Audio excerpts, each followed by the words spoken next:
When you open a complex program for the first time, the screen can feel overwhelming.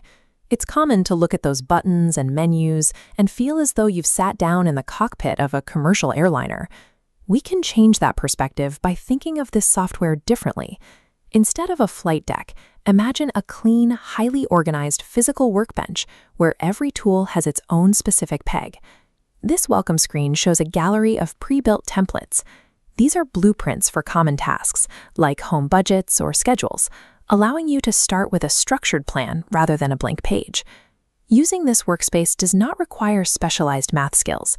It simply requires a basic understanding of where the tools are kept and how the grid is organized. Let's identify the main parts of our shop, starting at the very top. The title bar sits at the uppermost edge. This is the nameplate for your project, displaying the name of the file you are currently working on. To the left of the nameplate is the Quick Access toolbar. Think of this as your personal tool belt. It holds your most frequent actions, like saving your work or undoing a mistake, so they are always within reach. Below the tool belt is the ribbon, grouping tools into tabs like Home or Insert. Moving down is the worksheet canvas, an organized grid with letters marking vertical columns and numbers marking horizontal rows. This image shows a single box on the grid, which we call a cell. Every cell is the intersection of a column and a row. Here, the red highlight shows cell A1, the exact point where column A meets row 1. This coordinate system gives you a reliable way to map out your data. Because every box has a unique letter and number address, you can always find exactly where you placed a piece of information. To move around the grid, you can use the arrow keys on your keyboard to take small steps, one box at a time, in any direction.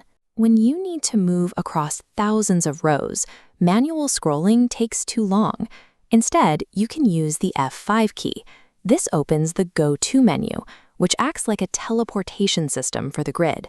By typing a coordinate into that menu and hitting Enter, you jump instantly to that location. In this image, we jumped to cell E10, landing exactly at the intersection of column E and row 10. With these coordinates, you can navigate through a grid of billions of cells and stay oriented, no matter how far you move from your starting point. To add data to the grid, just click on a box and start typing. Once you press the Enter key, your text or number is locked into that cell. If you make a mistake, you can use the backspace key to fix it, or simply type the correct information directly over the old data. A long sentence won't always fit inside its box. The text spills over the boundary. To fix this, the Wrap Text tool folds overlapping words downward, stacking them onto multiple lines so the sentence fits inside the original box. To work with many cells at once, click and drag to highlight a block, like the selection covering A1 to E10. You can also use your keyboard.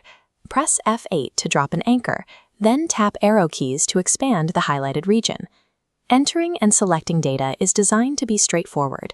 Whether you are typing a single word or adjusting 1,000 rows, the tools are built to handle bulk changes with a few quick commands. Sometimes you need to change just a single character within a long sentence. Retyping the whole entry would be inefficient. You can find a precision editing area just above the grid, called the formula bar. When you click a cell, its contents appear up here, allowing you to edit the text without affecting anything else in the box. If you prefer working directly on the grid, double-clicking a cell places your cursor inside it. This allows you to delete or add specific letters right where they are. For the fastest way to edit, press the F2 key. This jumps your cursor to the very end of the data in that cell, so you can immediately begin typing. These tools let you switch between bulk highlighting and microscopic editing, depending on exactly what the job requires. For a quick look at your data, try highlighting a group of numbers. There is an automatic feature that summarizes your work without you having to do any math. Look at the bottom edge of the screen, the status bar.